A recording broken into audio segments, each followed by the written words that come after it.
여러분 안녕하십니까? 11월 12일 수요일 넘치는 우리 교회 매일 묵상 시작하도록 하겠습니다. 오늘 본 말씀은 에스라 8장 21절부터 36절까지 말씀입니다. 에스라가 지금 어디에 있냐면 에스라는 지금 바사에 있습니다. 페르시아에 있는 거죠. 아직 돌아오지 않았어요. 그래서 어저께 돌아올 사람들이 누구인지 쭉 이야기를 했고 레위인이 없는 것을 발견하고 레위인들을 데리고 왔죠. 그래서 대략 남자, 여자, 아이들까지 합치면 5,000명쯤 되지 않겠는가라고 추정해 볼 수 있는 그 정도의 인원이 지금 이제 예루살렘으로 오려고 하는 겁니다. 사실은 이 바사 제국으로부터 예루살렘까지 가는 길은 그 아주 간단한 길이 아닙니다. 지금처럼 뭐 도시가 많이 발달되어져 있고 치안이 뭐 완벽하고 이런 게 아니라 가는 도중에 어떤 일을 만날지 모르는 거예요. 도둑을 만날 수도 있고 무슨 뭐 나쁜 사람들을 만날 수 있고 여러 가지 굉장히 이 험난한 여정인 겁니다. 돌아간다고 했지만 뭐 1차 때처럼 뭐 한 5만 명쯤 돌아가는 게 아니라 여기 지금 달랑 5,000명, 남자만 한 1,500명, 나머지 여자와 아이들 이러면 사실은 많은 인원이라고 볼 수는 없는 거죠. 여러 가지 위험이 있습니다. 그 여러 가지 위험 앞에 에스라가 어떤 방법을 취했는지 한번 보겠습니다. 21절이요. 그때 내가 아하왕 강가에서 금식을 선포하고 우리 하나님 앞에서 스스로 겸비하여 우리와 우리 아이와 모든 소유를 위하여 평탄한 길을 그에게 간구하였으니 이렇게 얘기합니다.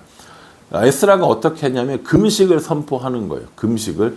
그러면서 우리와 우리의 아이들과 모든 소유가 평탄한 길로 갈 수 있기를 그렇게 기도하는 모습을 볼 수 있습니다. 여러분 우리 오늘도 이제 수요 예배 때 수레바퀴의 삶에 대해서 이야기를 할 건데 평탄한 길이라는 게 어떤 길이라고 이야기를 해요? 평탄한 길은 아무런 위험도 없는 길입니까? 아니라니까요. 지금 에스라가 기도하면 모든 이런 적들이 다 사라지고 갑자기 막 오아시스가 열리고 뭐 도둑들이 다 없어지고 이러한 일들은 일어나지 않잖아요. 그럼 어떡합니까? 이 에스라는요 하나님께 기도하고 금식을 선포함으로 말미암아 자신들을 돕는 것이 자신들이 아니라 하나님이심을 고백하게 합니다. 뭐가 바뀌었어요? 상황은 그대로 있지만 자신들이 바뀐 거죠. 저는 이것이 수레바퀴의 원리라고 생각을 하고 이 수레바퀴의 원리는 우리가 신앙생활하는 것을 아주 잘 표현하고 있다라는 생각을 합니다. 오늘 마침 또 수요일인데 여러분 이 수레바퀴를 통해서 말씀과 기도 그리고 교제와 전도하는 이 삶이 결국 우리들로 하여금 뭐합니까? 이런 어려운 상황들을 평탄하게 지나갈 수 있도록 우리를 자라게 하고 우리를 성장하게 하고 우리의 신앙이 믿음이 커지게 하는 일이라는 거죠. 그래서 에스라는 자신이 생각할 때 먼 길을 가고 위험한 길을 가고 뭐 도둑들도 있을 수 있고 뭐 짐승들의 위험도 있을 수 있고 여러 가지 위험에 노출되어져 있는 이 자신들을 도와줄 건 하나님밖에 없다고 생각했습니다. 그래서 금식을 선포하는 거예요.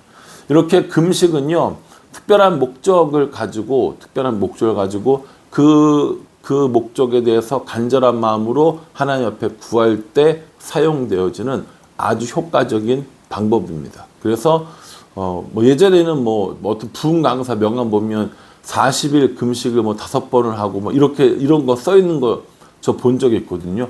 와 정말 대단하죠. 여러분 40일을 금식했다라는 게 이게 참 40일이 아니라 일주일도 제대로 못 하는데 이게 참 대단한 일이란 말이에요. 그러니까 그런 자기 과시용으로 금식을 하는 게 아니라 어떤 특정한 목적을 가지고 하나님 앞에 간절하게 구하기 위해서 하는 이런 금식 기도들도 있다라는 거예요. 이렇게 금식 기도하면서 에스라가 22절에 뭐라고 이야기하냐면 저는 에스라의 이런 22절 같은 말이 야 이게 진짜 믿음이구나 이런 생각을 한번 해보았습니다. 22절이요. 이는 우리가 전에 왕에게 아뢰기를 우리 하나님의 손은 자기를 찾는 모든 자에게 선을 베푸시고 자기를 배반하는 모든 자에게는 권능과 진노를 내리신다 하였으므로 길에서 적군을 막고 우리를 도울 보병과 마병을 왕에게 구하기를 부끄러워 하였습니다. 이렇게 얘기합니다. 여러분 어떠세요? 대단하지 않습니까? 에스라는 왕에게 마병과 보병을 얼마든지 구할 수 있는 사람이었어요. 그리고 어제 본문에 에스라가 왕에게 구한 것을 다 얻는다고 그랬잖아요. 그러니까 마병과 보병을 이렇게 구해서 자신들을 보호해달라고 이야기할 수 있었다라는 거예요. 그 당시 이 페르시아 제국의 이 마병과 보병은 최고였을 거 아닙니까? 그리고 그 마병과 보병을 공격하는 일들은 이 페르시아 제국을 공격하는 일이기 때문에 또 그렇게 싸울 수도 없어요. 도둑들 입장에서는.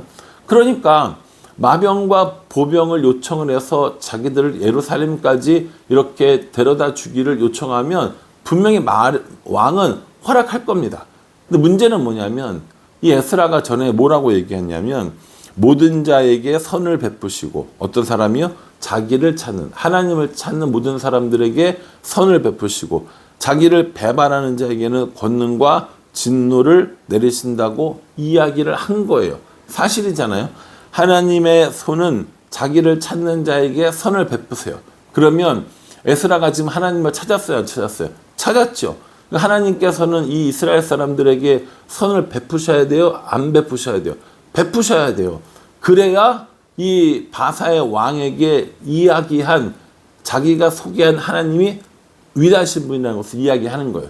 근데 반대로 자기네들이 만약에 길을 가다가 적군을 만났을 때 자기를 배반하는 자에게 권능과 진노를 내리신다고 했는데 자기들이 그것을 이기지 못하고 중간에 죽으면 어떻게 되는 거예요?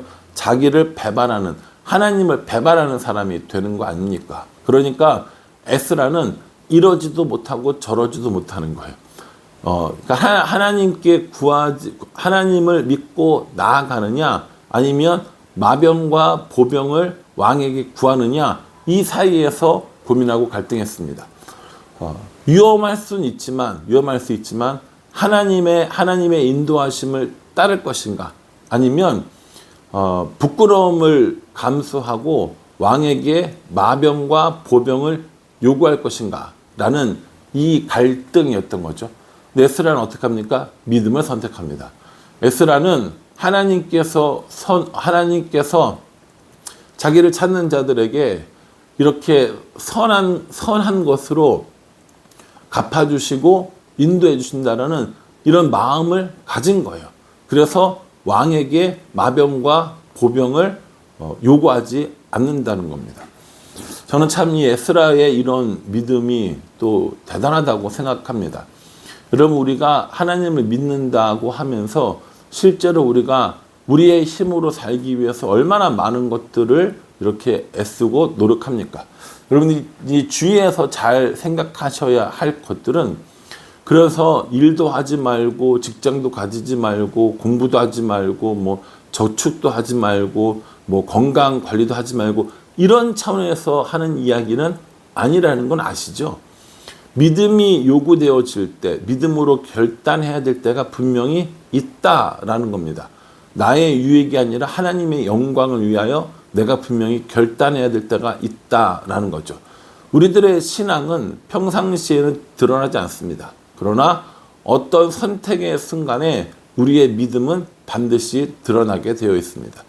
에스라도요, 평상시에는 하나님은 우리를 보호해 주시는 분, 하나님은 우리를 인도해 주시는 분 이렇게 이야기했는데 막상 그렇게 먼 길을 위험한 길을 갈 때 하나님이 아니라 왕의 마병과 보병을 의지한다라는 게 왕 앞에 부끄러웠던 겁니다. 믿음으로 살지 않음을 스스로 알게 된 겁니다. 그래서 안전한 마병과 보병을 요청하지 않고 믿음으로 이 길을 가게 된 거죠. 저는 이 에스라의 이 행동을 묵상하면서 나는 왜 에스라와 같은 그런 믿음이 없을까라는 생각을 참 많이 했어요. 제가 농담 삼아 맨날 하는 말이 우리 교회에서 목사가 믿음이 제일 없어 라고 얘기를 종종 하잖아요. 항상 걱정이 많고 항상 어떻게 해야 될지 모르겠고 항상 이 선택의 갈등에 놓여 있는데 오늘 이 에스라는 믿음으로 담대하게 고백하며 나아가는 것을 보게 됩니다. 저도 이걸 보면서 나도 믿음으로 해야 할 때는 믿음으로 선택해야 될 때는 그렇게 했으면 좋겠다. 그렇게 하기 위해서 기도해야겠다라는 생각을 참 많이 했습니다. 그렇게 떠났어요. 또 쭉 떠나는데 여기 보면 24절 이하에 보면 예물을 많이 가지고 가요. 은도 가져가고 금도 가져가고 그러니까 뭐예요? 지켜야 하는 것들이 있는 거잖아요. 근데 이거는 자신들의 유익을 위해서가 아니라 하나님께 드릴 거란 말이에요. 예물로 드리고 성전에서 쓰고 이럴 거기 때문에 더 조심해서 주의 깊게 운반하는 겁니다. 31절에 보면요. 첫째 달 12일에 우리가 아하와 강을 떠나 예루살렘으로 갈새 우리 하나님의 손이 우리를 도우사 대적과 길에 매복한 자의 손에서 건지신지라 이렇게 얘기합니다. 대적이 있었던 거예요. 길에서 매복한 자들이 있었던 겁니다. 우리로 치면 산적 같은 거겠죠. 그렇게 대적과 매복한 자들이 있었지만 어떻게 얘기했냐면 우리 하나님의 손이 우리를 도우셨다 이렇게 얘기합니다. 믿음으로 출발했어요. 믿음으로 출발했는데 대적이 없어요? 아니라니까요. 믿음으로 예루살렘을 향했어요. 그런데 매복한 자가 없었어요? 아니요. 있었다는 거예요. 대적도 있었고 매복한 자도 있었습니다. 우리가 믿음으로 살아가려고 결단하고 신앙으로 살아가려고 결단해도 대적은 여전히 있고 매복하는 자들이 있다라는 겁니다. 근데 에스라가 자신의 계획, 자신의 능력으로 대적들과 매복한 자들을 물리쳤습니까? 아니요. 우리 하나님의 손이 우리를 도우셨다라고 그렇게 고백을 하고 있는 겁니다. 이러한 삶의 모습이 저의 모습이었으면 좋겠고 우리들의 모습이었으면 저는 정말 좋겠습니다. 하나님 앞에 믿음으로 살아가고 하나님은 우리를 인도하시고 보호해 주시는 이런 일들이 날마다 우리들의 삶 가운데 일어난다면 얼마나 재미있을까 하는 그런 생각을 해봅니다. 사랑하는 성도 여러분, 우리가 믿음으로 살아가고 하나님을 선택해야 할 때 우리는 무엇을 의지하고 무엇을 선택합니까? 오늘 이 에스라처럼 하나님을 따르는 믿음, 하나님을 선택하는 믿음, 그런 것들이 우리에게 있었으면 정말 좋겠다라는 겁니다.